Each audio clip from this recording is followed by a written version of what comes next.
Welcome back to digital Vishnu YouTube channel. இந்த particular வீடியோவில் Google my பிஸ்னஸில் வந்து ஒரு பிஸ்னஸ் பேஜை டாப்பில் ரேங்க் பண்ண வைக்கிறதுக்காக என்னென்ன ரேங்கிங் ஃபேக்டர்லாம் இருக்குது, அதில் டாப் 20 ரேங்கிங் ஃபேக்டர்ஸ் என்ன, இதை பற்றி தான் இந்த வீடியோ சீரிஸ் ஃபுல்லாக பார்த்துட்ருக்கோம். என்னோட ப்ரீவியஸ் வீடியோவில் பார்த்தீங்கன்னாக்கும் டாப் 20 ரேங்கிங் ஃபேக்டர்ஸில் டாப் 4 ரேங்கிங் ஃபேக்டர்ஸை பற்றி இன்டெப்த்தாக பார்த்துருக்கோம். ஸோ அந்த வீடியோ பார்க்காதவங்க இந்த பர்டிகுலர் வீடியோவில் அந்த பர்டிகுலர் வீடியோவோட லிங்க் நான் உங்களுக்கு கொடுக்குறேன். ஸோ அந்த வீடியோவை பாருங்கள். ஆல்ரெடி என்னோடய டிஜிட்டல் விஷ்ணு அப்படின்ற இந்த பர்டிகுலர் யூடியூப் சேனலில் டாப் 20 ரேங்கிங் ஃபேக்டர்ஸ் அப்படின்ற இந்த பர்டிகுலர் வீடியோவில் வந்து 4 ரேங்கிங் ஃபேக்டர்ஸை பற்றி பேசியிருக்கேன். ஸோ இந்த வீடியோ பார்த்தீங்கன்னாக்கும் அதோட கண்டினியூஸ் தான் இப்போ நான் நடத்த போகிறது. ஸோ இன்றைக்கி நம்ம பார்க்க போகிறது டாப் 20 ரேங்கிங் ஃபேக்டர்ஸில் 3 ரேங்கிங் ஃபேக்டர் பார்க்க போகிறோம். That is additional GMP categories, high numerical Google ratings, completeness of GMP listing. இந்த 3 பேராமீட்டரை பற்றி தான் பார்க்க போகிறோம். ரைட்டுங்களா? ஸோ வீடியோ வந்து கடைசி வரைக்கும் ஸ்கிப் பண்ணாமல் பாருங்கள். வீடியோக்குள்ளே போகிறதுக்கு முன்னாடி இன்னும் நீங்கள் நம்ம சேனலை சப்ஸ்கிரைப் பண்ணலன்னா இந்த வீடியோவோட ரைட் சைடு பட்டனில் என்னோட யூடியூப் சேனலோட சப்ஸ்கிரைப் பட்டன் ஷோ ஆகும்.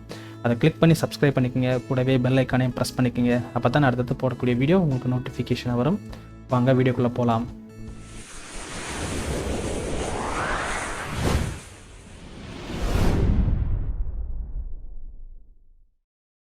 ஸோ நம்ம ஃபஸ்ட்டு பார்க்கக்கூடிய ரேங்கிங் ஃபேக்டர் என்னென்னு பார்த்தீங்கன்னாக்கும் அடிஷ்னல் GMP கேட்டகரி. இதுவும் one of the top 20 ranking ஃபேக்டரில் இருக்கக்கூடிய ஒரு ஃபேக்டர். ரைட்டுங்களா?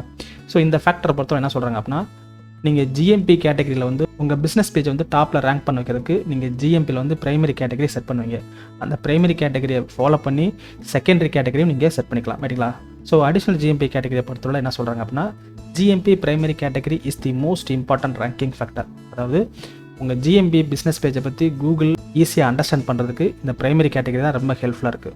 அதாவது நீங்கள் பேக்கரி பிஸ்னஸ் பண்ணுறீங்களா, இல்லை ஒரு கிளினிக் வச்சுருக்கீங்களா, இல்லை ஒரு ஹாஸ்பிட்டல் வச்சுருக்கீங்களா அப்படின்றத வந்து கூகுள் நீங்கள் செட் பண்ணக்கூடிய ப்ரைமரி கேட்டகரி வச்சு தான் அதை டிசைட் பண்ணும். அந்த ப்ரைமரி கேட்டகரியை ஃபாலோ பண்ணி நீங்கள் என்னென்ன சர்வீஸ்லாம் கொடுத்துட்ருக்கீங்க அப்படின்றத நீங்கள் கொடுக்கக்கூடிய செகண்டரி கேட்டகரி வச்சு தான் கூகுள் வந்து ஈஸியாக அண்டர்ஸ்டாண்ட் பண்ணும். அதனால் உங்களோட செகண்டரி கேட்டகரி வந்து நீங்கள் ப்ராப்பராக உங்களோட சர்வீஸ் பேஸ் பண்ணி நீங்கள் கொடுக்க வேண்டியது இருக்கும். ரைட்டுங்களா? ஸோ இங்கே எவ்வளோ செகண்டரி கேட்டகரி ஆட் பண்ணலாம் அப்படின்னு பார்த்தீங்க அப்படின்னா 9 செகண்டரி கேட்டகரி வரைக்கும் நீங்கள் ஆட் பண்ணிக்கலாம். ரைட்டுங்களா? You can add only 1 primary கேட்டகரின்னு சொல்கிறாங்க. அதாவது நீங்கள் உங்களோட கூகுள் மை பிஸ்னஸில் வந்து ப்ரைமரி கேட்டகரி செட் பண்ணுறப்போ ஒரே ஒரு ப்ரைமரி கேட்டகரி தான் செட் பண்ண முடியும். அந்த ப்ரைமரி கேட்டகரி வந்து உங்களோட கோர் பிஸ்னஸ், அதாவது நீங்கள் என்ன பிஸ்னஸை மெயினாக பண்ணுறீங்க அப்படின்றத அதை பேஸ் பண்ணி தான் கொடுக்க முடியும். ரைட்டுங்களா? Next you can add up to 9 secondary category. உங்களால் அப் டு 9 செகண்டரி கேட்டகரி வரைக்கும் கொடுக்க முடியும்னு சொல்கிறாங்க. Find your competitor primary and secondary category by GMP everywhere chrome extension. அதாவது உங்கள் காம்படிட்டர் வந்து என்ன டைப் ஆஃப் பிரைமரி கேட்டகரி, என்ன டைப் ஆஃப் செகண்டரி கேட்டகரி கொடுத்துருக்காங்க அப்படின்றத GMP எவ்ரிவேர் அப்படின்ற குரோம் எக்ஸ்டென்ஷன் மூலமாக ஈஸியாக ஐடென்டிஃபை பண்ணலாம். அதை ஐடென்டிஃபை பண்ணி நீங்களும் உங்களோட பிஸ்னஸில் வந்து செகண்டரி கேட்டகரியை அதே மாதிரி நீங்கள் ஆட் பண்ணிங்க அப்படின்னா கூகுளால் ஈஸியாக உங்கள் பிஸ்னஸை ஐடென்டிஃபை பண்ணி அதன் மூலமாக உங்கள் கூகுள் மை பிஸ்னஸ் பேஜ் வந்து டாப்பில் ரேங்கிறதுக்கான வாய்ப்புகள் இருக்குது. ஒரு விஷயம் இதில் ரொம்ப இம்பார்ட்டண்ட்டாக புரிஞ்சுக்கணும். நீங்கள் அதாவது உங்கள் காம்படிட்டர் கொடுத்துருக்காங்களே அப்படின்றதுக்காக நீங்கள் அந்த செகண்டரி கேட்டகரிலாம் கொடுக்கக்கூடாது. நீங்கள் கொடுக்கக்கூடிய செகண்டரி கேட்டகரிஸ் எல்லாமே நீங்கள் அந்த பர்டிகுலர் சர்வீஸை கொடுக்குற மாதிரி இருந்தால் மட்டும்தான் நீங்கள் செகண்டரி கேட்டகரி ஆட் பண்ணணும். அதர்வைஸ் அதில் 1 or 2 மட்டும் நீங்கள் கொடுத்தாலே போதும். கம்பல்சரி நான் 9 கேட்டகரியுமே கொடுக்கணும் அப்படின்ற எந்த ஒரு கண்டிஷனுமே கிடையாது. ஸோ இப்போ நம்ம காம்படிட்டர் வந்து என்னென்ன type of secondary category use பண்ணுறாங்க அப்படின்றத இந்த GMB எவ்ரிவேர் எக்ஸ்டென்ஷன் மூலம் நம்ம எப்படி பார்க்குறதுன்றது தெரிஞ்சுக்கலாம். அதுக்கு ஃபஸ்ட்டு என்னோடய ப்ரௌசர் போய்க்கிறேன். என்னோடய ப்ரௌசரில் போய்ட்டு இன்டீரியர் டிசைனர்ஸ் இன் சென்னை அப்படின்னு சொல்லிட்டு ஒரு எக்ஸாம்பிளுக்காக ஒரு கீவேர்டு எடுத்திருக்கேன். ஸோ இந்த கீவேர்டில் யாரெல்லாம் டாப்பில் ரேங்க் ஆகிறாங்களோ அவங்க என்ன டைப் ஆஃப் ப்ரைமரி கேட்டகரி, என்ன type of secondary category use பண்ணுறாங்க அப்படின்றத இங்கே செக் பண்ணி பார்க்கலாம். எனக்கு ஃபஸ்ட்டு இங்கே ஷோ ஆகிறது பார்த்தீங்கன்னாக்கும் ஆட் ரிசல்ட் ஷோ ஆகுது. ரைட்டுங்களா? ஸோ ஆட் ரிசல்ட்ன்றது எப்படி தெரியும் அப்படின்னா, இந்த இடத்துல ஏடின்னு சொல்லி ரெப்ரசென்ட் பண்ணியிருப்பாங்க. இதெல்லாம் ஆட் ரிசல்ட், இதுவும் ஆட் ரிசல்ட். ஸோ ஆட் ரிசல்ட்டில் வந்து நீங்கள் கன்சிடர் பண்ண வேண்டாம். ஏன்னா ஆட் ரிசல்ட் வந்து அந்த பர்டிகுலர் பிஸ்னஸ் ஓனர் வந்து கூகுள் ஆட் ரன் பண்ணாங்க அப்படின்னா இந்த ஆடெல்லாம் வந்து உங்களுக்கு ஷோ ஆகும். நம்ம ஆர்கானிக் ரிசல்ட்டை மட்டும் செக் பண்ணி பார்க்கலாம். ஸோ ஆர்கானிக் ரிசல்ட்டை செக் பண்ணி பார்க்குறப்போ ஆட் ரிசல்ட்டுக்கு அடுத்து வரக்கூடிய எல்லா ரிசல்ட்டுமே பார்த்தீங்கன்னா ஆர்கானிக் ரிசல்ட் தான். ரைட்டுங்களா? ஸோ நான் இங்கே கீழே ஸ்க்ரால் பண்ணிட்டு வரப்போ ஃபஸ்ட்டு எனக்கு காட்டக்கூடிய இந்த பர்டிகுலர் பிஸ்னஸ் பேஜில் என்ன type of primary category use பண்ணியிருக்காங்க அப்படின்னு பார்க்குறப்போ இன்டீரியர் டிசைனர் அப்படின்ற இந்த பர்டிகுலர் ப்ரைமரி கேட்டகரி யூஸ் பண்ணியிருக்காங்க. அப்போ நானும் என்னோட பிஸ்னஸ் பேஜில் வந்து இன்டீரியர் டிசைனர்ஸ் அப்படின்னு சொல்லி யூஸ் பண்ணேன் அப்படின்னா ஆட்டோமேட்டிக்காக என்னோட பிஸ்னஸ் வந்து கூகுள் ஈஸியாக ஐடென்டிஃபை பண்ணி அதுவும் டாப்பில் ரேங்க் ஆகிறதுக்கான வாய்ப்புகள் நிறைய இருக்குது. ரைட்டுங்களா? நெக்ஸ்ட்டு செகண்டாக ரேங்க் ஆகக்கூடிய இந்த பர்டிகுலர் பிஸ்னஸ் பேஜ் பார்த்தீங்கன்னாக்கும் இன்டீரியர் டிசைனர் அப்படின்ற ஒரு ப்ரைமரி கேட்டகரி யூஸ் பண்ணியிருக்காங்க. இதில் எப்படி ப்ரைமரி கேட்டகரின்றதை ஐடென்டிஃபை பண்ண முடியும்னா இந்த இடத்துல பார்த்தீங்கன்னாக்கும் ஸ்டார் சிம்பிள் வந்து இண்டிகேட் பண்ணப்பட்டிருக்கும். ரைட்டுங்களா? ஸோ இந்த ஸ்டார் சிம்பிளுக்கு அடுத்து வரக்கூடிய இந்த பர்டிகுலர் கீவேர்டுக்கு பேர் தான் ப்ரைமரி கேட்டகரின்னு சொல்லுவாங்க. நெக்ஸ்ட்டு இந்த பிரைமரி கேட்டகரியை ஃபாலோ பண்ணி வரக்கூடிய மற்ற எல்லா கேட்டகரியும் பார்த்தீங்கன்னாக்கும் secondary category. For example home builder, interior decorator, kitchen remodeller, office furniture store. So இதெல்லாம் பார்த்தீங்கன்னாக்கும் செகண்டரி கேட்டகரியாக இந்த பர்டிகுலர் பிஸ்னஸ் பேஜ் வந்து யூஸ் பண்ணியிருக்கு, ரைட்டுங்களா? அப்போது உங்கள் காம்படிட்டர் வந்து என்ன டைப் ஆஃப் பிரைமரி கேட்டகரி, என்ன type of secondary category use பண்ணியிருக்காங்க அப்படின்றத இந்த ஜிஎம்பி எவ்ரிவேர் அப்படின்ற எக்ஸ்டென்ஷன் மூலமாக ஈஸியாக உங்களால் ஐடென்டிஃபை பண்ண முடியும். அதே இடத்துல ப்ளப்பர் அப்படின்ற எக்ஸ்டென்ஷனை வந்து நீங்கள் இன்ஸ்டால் பண்ணியிருந்தீங்க அப்படின்னா ரைட் சைடில் பார்த்தீங்கன்னாக்கும் இங்கே ரேங்க் ஆகிட்டு இருக்கக்கூடிய எல்லா பிஸ்னஸ் பேஜும் என்ன டைப் ஆஃப் பிரைமரி கேட்டகரியை மேக்ஸிமமாக யூஸ் பண்ணியிருக்காங்க, என்ன டைப் ஆஃப் செகண்டரி கேட்டகரி அதிகமாக யூஸ் பண்ணியிருக்காங்க அப்படின்ற லிஸ்ட் அவுட்டும் இங்கே டிஸ்பிளே ஆகும், ரைட்டுங்களா? ஸோ இன்டீரியர் டிசைனர் அப்படின்ற கேட்டகரி பார்த்தீங்கன்னாக்கும் கிட்டத்தட்ட 20 பிஸ்னஸ் பேஜ் வந்து யூஸ் பண்ணப்பட்டிருக்கு அப்படின்னு சொல்லியிருக்காங்க. அதாவது இங்கே ஃபஸ்ட் பேஜில் ஷோ ஆகக்கூடிய ஒரு டாப் 20 பிஸ்னஸ் பேஜ் பார்த்தீங்கன்னாக்கும் இன்டீரியர் டிசைனர் அப்படின்ற பிரைமரி கேட்டகரி யூஸ் பண்ணியிருக்காங்க. நெக்ஸ்ட்டு இன்டீரியர் டெக்கரேட்டர் அப்படின்றது வந்து maximum number of business page வந்து யூஸ் பண்ணியிருக்காங்க. நெக்ஸ்ட்டு இன்டீரியர் கன்ஸ்ட்ரக்ஷன் வந்து maximum number of business page use பண்ணியிருக்காங்க. அப்போ இதை வச்சு நீங்கள் என்ன பண்ணிக்கலாம்னா ஈஸியாக பிரைமரி கேட்டகரி என்ன செட் பண்ணலாம், செகண்டரி கேட்டகரி என்ன செட் பண்ணலாம்ன்றதை நீங்கள் ஐடென்டிஃபை பண்ணிக்கலாம். ஐடென்டிஃபை பண்ணிவிட்டு இங்கே இருக்கக்கூடிய இந்த பர்டிகுலர் கேட்டகரியை வந்து நீங்கள் யூஸ் பண்ணுறதுக்கு முன்னாடி இந்த கேட்டகரியை நீங்கள் ஆஃபர் பண்ணிட்டு இருக்கீங்களா அப்படின்றத செக் பண்ணி பார்த்துட்டு தான் நீங்கள் யூஸ் பண்ணணும். நீங்கள் சப்போஸ் கொடுக்காத ஒரு சர்வீஸை வந்து நீங்கள் செகண்டரி கேட்டகரியை செட் பண்ணிங்க அப்படின்னா கூகுள் வந்து அந்த பர்டிகுலர் பிஸ்னஸ் பேஜை வந்து சஸ்பெண்ட் பண்ணணும், ரைட்டுங்களா? அதனால் ப்ராப்பராக நீங்கள் என்ன சர்வீஸ் ஆஃபர் பண்ணுறீங்களோ அந்த பர்டிகுலர் சர்வீஸ் பேஸ் பண்ணி செகண்டரி கேட்டகரி பிரைமரி கேட்டகரி வந்து செட் பண்ணணும்னு சொல்கிறாங்க, ரைட்டுங்களா? ஸோ நெக்ஸ்ட் நம்ம பார்க்கக்கூடிய ரேங்கிங் ஃபேக்டர்னு பார்த்தீங்கன்னாக்கும் high numerical Google ratings. So Google ratings and reviews வச்சும் கூகுள் வந்து ஒரு பிஸ்னஸ் பேஜை வந்து டாப்பில் கொண்டு வருதுன்னு சொல்லியிருக்காங்க. ஸோ அதில் ரிவ்யூஸ் அண்ட் ரேட்டிங்ஸை பொறுத்து என்ன மாதிரி இன்ஃபர்மேஷன் கொடுத்துருக்காங்க அப்படின்றத பார்க்கலாம். So the first point is make sure your average reviews rating is a high enough. உங்களோட ஆவரேஜ் ரிவ்யூஸ் ரேட்டிங், அதாவது ஒரு 100 கஸ்டமர் வந்து உங்களுக்கு ரிவ்யூஸ் கொடுத்துருக்காங்க அப்படின்னா அந்த 100 கஸ்டமரோட ஆவரேஜ் ரேட்டிங்ஸ்னு இருக்கும்ல, ஆவரேஜ் ரிவ்யூஸ்னு ஒன்று இருக்கும். அந்த ஆவரேஜ் ரிவ்யூ ரேட்டிங்ஸ் வந்து நீங்கள் ஹை லெவலில் மெயின்டைன் பண்ணணும்னு சொல்கிறாங்க. Example 5 out of 5 rating is not necessary a good ஐடியான்னு சொல்கிறாங்க. அதாவது நீங்கள் கம்பல்சரி 5 out of 5 தான் எடுக்கணுமா, 5 out of 5 எடுத்தால் மட்டும்தான் என்னோட பிஸ்னஸ் பேஜ் வந்து டாப்பில் ரேங்க் ஆகுமான்னு கேட்டால் கண்டிப்பாக கிடையவே கிடையாது. ஆவரேஜாக பார்த்தீங்கன்னாக்கும் 4.2லேருந்து 4.5 ஸ்டார் வரைக்கும் நீங்கள் எடுத்தீங்க அப்படின்னாலேயும் அதுவே வந்து ஒரு குட் எனஃப் அப்படின்னு சொல்கிறாங்க, ரைட்டுங்களா?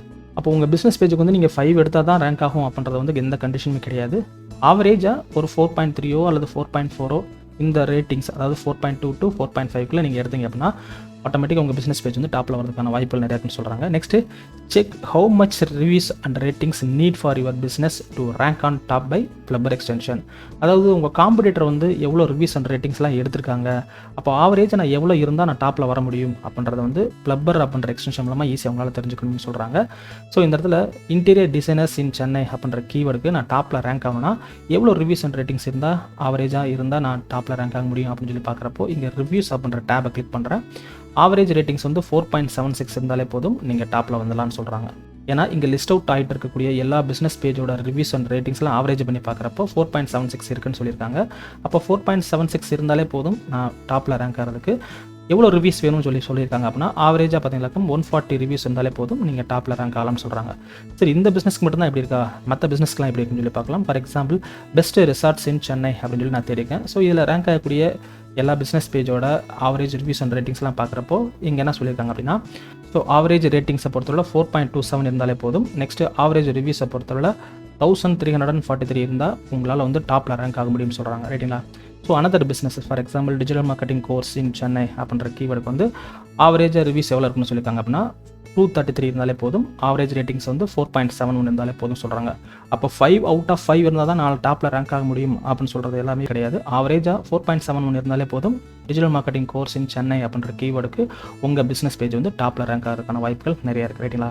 So next point is even negative reviews can have the positive impact. ஒருவேளை உங்கள் பிஸ்னஸ் பேஜுக்கு வந்து நெகட்டிவ் ரிவ்யூஸ் கிடச்சிச்சு அப்படின்னா நீங்கள் அதை பார்த்து நீங்கள் பேனிக்லாம் ஆக வேண்டாம். நெகட்டிவ் ரிவ்யூஸ் கிடைச்சாலுமே அதில் நீங்கள் வந்து எந்தளவுக்கு நீங்கள் உங்கள் பிஸ்னஸை பற்றி அந்த பர்டிகுலர் கஸ்டமருக்கு நீங்கள் எக்ஸ்பிளைன் பண்ணுறீங்களோ அதை வந்து கூகுள் அண்டர்ஸ்டாண்ட் பண்ணிக்கணும், ரைட்டுங்களா? ஸோ என்ன காரணத்துக்காக அவங்க நெகட்டிவ் ரிவ்யூஸ் கொடுத்துருக்காங்க அதை நீங்கள் வந்து எந்த அளவுக்கு ரெக்டிஃபை பண்ணணும் அப்படின்றத வந்து அந்த ரிவ்யூஸ் அண்ட் ரேட்டிங் பாக்ஸில் வந்து நீங்கள் அவங்களுக்கு எக்ஸ்பிளைன் பண்ணலாம், ரைட்டுங்களா? நெக்ஸ்ட் நம்ம பார்க்கக்கூடிய ரேங்கிங் ஃபேக்டர் பார்த்தீங்கன்னாக்கும் கம்ப்ளீட்னஸ் ஆஃப் GMP லிஸ்டிங், ரைட்டுங்களா? அதாவது உங்கள் கூகுள் மை பிஸ்னஸ் பேஜில் இருக்கக்கூடிய எல்லா ஃபீல்டையும் நீங்கள் கம்ப்ளீட்டாக நீங்கள் வந்து என்ன பண்ணணும்னா ஃபில் பண்ணணும்.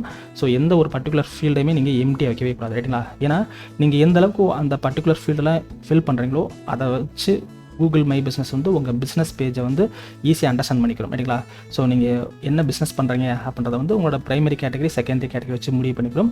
நெக்ஸ்ட்டு உங்களோட டிஸ்கிரிப்ஷன் வச்சு முடிவு பண்ணணும். நெக்ஸ்ட்டு நீங்கள் ஆஃபர் பண்ணக்கூடிய ப்ராடக்ட் அல்லது சர்வீஸை பற்றின கண்டென்ட்டை வந்து நீங்கள் அங்கே கொடுத்துருப்பீங்களா, அதை பொறுத்து அதை அண்டர்ஸ்டாண்ட் பண்ணிக்கிறோம். நெக்ஸ்ட்டு அங்கே கொடுத்துருக்கக்கூடிய ஃபோன் நம்பர், அந்த இமெயில் ஐடி, வெப்சைட் அட்ரஸ் இதெல்லாம் செக் பண்ணி பார்க்கும். ஸோ இந்த இன்ஃபர்மேஷன்லாம் நீங்கள் கம்ப்ளீட்டாக ஃபில் பண்ணால் மட்டும்தான் கூகுளால் ஈஸியாக உங்கள் பிஸ்னஸை வந்து அண்டர்ஸ்டாண்ட் பண்ண முடியும்னு சொல்கிறாங்க ரைட்டுங்களா. ஸோ கம்ப்ளீட்னஸ் ஆஃப் GMB லிஸ்டிங்கை பொறுத்து இங்கே என்ன சொல்லியிருக்காங்க அப்படின்னா, first point is make sure you fill in each and every field of your profile. அதாவது உங்கள் கூகுள் மை பிஸ்னஸ் பேஜோட ப்ரொஃபைலை வந்து நீங்கள் கம்ப்ளீட்டாக ஃபில் பண்ணணும்னு சொல்கிறாங்க. Second point is even when you do so you will see a message on your dashboard telling you your profile is only 80% complete. That is நீங்கள் என்ன தான் ஃபுல்லாக கம்ப்ளீட் பண்ணாலும் சம்டைம்ஸ் ஒரு சில பிஸ்னஸ் பேஜில் பார்த்தீங்கன்னாக்கும் 80% தான் கம்ப்ளீட்டாக இருக்குது அப்படின்ற மாதிரி ஒரு இன்ஃபர்மேஷன் உங்களுக்கு ஷோ ஆகும். எக்ஸாம்பிளுக்கு இந்த இடத்துல நான் ஷோ பண்ணுற மாதிரி. ஸோ இது வந்து ஒரு எக்ஸாம்பிளுக்காக ஒரு பர்டிகுலர் பிஸ்னஸ் பேஜில் எடுத்த ஒரு இமேஜ். இதில் பார்த்தீங்கன்னாக்கும் இவங்க ஃபுல்லாக கம்ப்ளீட் பண்ணியிருக்காங்க. பட் இருந்தாலும் இந்த இடத்துல பார்த்தீங்கன்னாக்கும் கம்ப்ளீட் யுவர் பிஸ்னஸ் ப்ரொஃபைல் சொல்லிட்டு இந்த இடத்துல 80% தான் உங்களுக்கு ஷோ ஆகிட்டு இருக்கு. ஸோ இதை பற்றி நீங்கள் ஒரி பண்ண தேவையில்லை ரைட்டுங்களா. ஏன்னா நீங்கள் ஃபுல்லாக கம்ப்ளீட் பண்ணதுக்கப்புறம் ஒரு சில பிஸ்னஸ் பேஜில் இந்த மாதிரி எரர் மெசேஜ் தான் காட்டப்படும் சொல்லியிருக்காங்க. ஸோ அப்படி காமிச்சாலும் நோ இஷ்யூ ரைட்டுங்களா. So this is a normal error message and happen to all listing. Some of the business பேஜில் பார்த்தீங்கன்னாக்கும் இந்த மாதிரிலாம் எரர் மெசேஜ் காட்டப்பட்டுருக்குன்னு சொல்கிறாங்க. So ignore this message. இதை பற்றி நீங்கள் ஒரி பண்ணிக்கிற வேண்டாம். பட் உங்களோட பிஸ்னஸ் பேஜ் வந்து கம்ப்ளீட்டாக ஃபில் பண்ணுங்கன்னு சொல்கிறாங்க. ஸோ எக்ஸாம்பிளுக்கு வந்து இங்கே நான் ஒரு பிஸ்னஸ் பேஜை நான் காட்டுறேன். அந்த பிஸ்னஸ் பேஜில் வந்து எந்த அளவுக்கு அவங்களோட பிஸ்னஸ் ப்ரொஃபைலை வந்து கம்ப்ளீட் பண்ணிக்காங்க அப்படின்றத பார்க்கலாம். ஸோ இந்த இடத்துல business.google.com அப்படின்னு சொல்லி டைப் பண்ணணுமே என்னோட பிஸ்னஸ் பேஜ் வந்து டிஸ்பிளே ஆகுது. இதில் digital Vishnu digital marketing course institute Coimbatore அப்படின்ற இந்த பர்டிகுலர் பிஸ்னஸ் பேஜை நான் கிளிக் பண்ணுறேன். கிளிக் பண்ணனாக்கும் எனக்கு இந்த இடத்துல இன்ஃபோ அப்படின்ற இந்த பர்டிகுலர் மெனுவில் கிளிக் பண்ணி பார்த்தீங்கன்னாக்கும் இதில் என்னோட பிஸ்னஸ் பேஜோட நேம், நெக்ஸ்ட்டு என்னோட பிஸ்னஸ் பேஜோட பிரைமரி கேட்டகரி, நெக்ஸ்ட்டு என்னோட பிஸ்னஸ் பேஜோட செகண்டரி கேட்டகரி. ஸோ இது வந்து செகண்டரி கேட்டகரி, தென் இது வந்து பிரைமரி கேட்டகரி, என்னோட பிஸ்னஸ் நேம், நெக்ஸ்ட் என்னோட பிஸ்னஸ் அட்ரஸ், என்னோட சர்வீசஸ் ஏரியா. ஸோ இதெல்லாம் வந்து ப்ராப்பராக நான் ஃபில் பண்ணியிருக்கேன். ஸோ இதையும் தாண்டி இதுக்கு கீழே பார்த்தீங்கன்னாக்கும் ஸோ நிறைய இன்ஃபர்மேஷன் வந்து நான் ஃபில் பண்ணியிருப்பேன். தட் இஸ் என்னோட பிஸ்னஸ் ஹவர்ஸ் என்ன, நெக்ஸ்ட்டு என்னோட ஃபோன் நம்பர் என்ன, நெக்ஸ்ட்டு என்னோட வெப்சைட் அட்ரஸ் என்ன, என்னோட அப்பாயின்மெண்ட் லிங்க்ஸ் என்ன, நெக்ஸ்ட்டு நான் என்னென்ன டைப் ஆஃப் ப்ராடக்ட்லாம் நான் சேல்ஸ் பண்ணிட்டுருக்கேன், இல்லை என்னென்ன சர்வீஸ்லாம் ஆஃபர் பண்ணிட்டுருக்கேன், நெக்ஸ்ட்டு என்னோட பிஸ்னஸோட அட்ரிபியூட்ஸ் என்ன, நெக்ஸ்ட்டு என்னோட பிஸ்னஸோட டிஸ்கிரிப்ஷன் என்ன, என்னோட பிஸ்னஸ் வந்து எந்த டேட்டில் ஆரம்பிக்கப்பட்டுச்சு. ஸோ எல்லா இன்ஃபர்மேஷனும் இதில் வந்து பக்காவாக நான் இதில் கொடுத்துருக்கேன் ரைட்டுங்களா. ஸோ உங்களோட பிஸ்னஸ் பேஜை வந்து எந்த அளவுக்கு ஃபுல் அண்ட் ஃபுல்லாக கம்ப்ளீட் பண்ணுறீங்களோ அந்த அளவுக்கு வந்து கூகுளால் ஈஸியாக உங்கள் பிஸ்னஸை பற்றி ஈஸியாக ஐடென்டிஃபை பண்ண முடியும் ரைட்டுங்களா. நெக்ஸ்ட்டு நீங்கள் என்ன சர்வீஸ் ஆஃபர் பண்ணுறீங்க அப்படின்றத ஒவ்வொரு பிஸ்னஸை பற்றியும் இன்டெப்த்தாக நீங்கள் இதில் வந்து 300 கேரக்டரில் வந்து நீங்கள் கொடுக்க வேண்டியது இருக்கும். நெக்ஸ்ட்டு உங்களோட பிஸ்னஸோட ப்ராடக்ட் அல்லது சர்வீஸை பற்றி ப்ராடக்ட்ஸ் அப்படின்ற இந்த பர்டிகுலர் செக்ஷனில் வந்து நீங்கள் என்னென்ன சர்வீஸ்லாம் ஆஃபர் பண்ணுறீங்க அப்படின்றத நீங்கள் என்டர் பண்ணுங்கள். ஸோ இந்த ஃபீல்டில் நீங்கள் கம்ப்ளீட் பண்ணுறப்போ ஆட்டோமேட்டிக்காக கூகுளால் ஈஸியாக உங்கள் பிஸ்னஸை பற்றி அண்டர்ஸ்டாண்ட் பண்ண முடியும் ரைட்டுங்களா. அண்டர்ஸ்டாண்ட் பண்ணி அதுக்கேற்ற மாதிரி உங்கள் பிஸ்னஸ் பேஜை வந்து டாப்பில் ரேங்க் பண்ணுவாங்க ரைட்டுங்களா. ஸோ இந்த வீடியோவில் வந்து நம்ம பார்த்த இந்த 3 ரேங்கிங் ஃபேக்டரும் நீங்கள் ப்ராப்பராக நீங்கள் கம்ப்ளீட் பண்ணுறீங்க அப்படின்ற பட்சத்தில் கண்டிப்பாக உங்கள் பிஸ்னஸ் பேஜும் டாப்பில் ரேங்க் ஆகும். ஸோ என்னோட நெக்ஸ்ட் வீடியோவில் கூகுள் மை பிஸ்னஸில் இருக்கக்கூடிய டாப் 20 ரேங்கிங் ஃபேக்டரில் இருக்கக்கூடிய ரிமைனிங் ரேங்கிங் ஃபேக்டரை பற்றி என்னோட நெக்ஸ்ட் வீடியோவில் பார்க்கலாம். ஸோ இந்த வீடியோ பற்றின ஏதாவது உங்களுக்கு டவுட் இருந்தது அப்படின்னா கமெண்ட் பாக்ஸில் கமெண்ட் பண்ணுங்கள். கண்டிப்பாக நான் உங்களுக்கு கிளியர் பண்ணுறேன். என்னோட நெக்ஸ்ட் வீடியோவில் another ranking factor பற்றி இன்டெப்த்தான இன்ஃபர்மேஷனோட நான் உங்களை மீட் பண்ணுறேன். until that signing off digital Vishnu.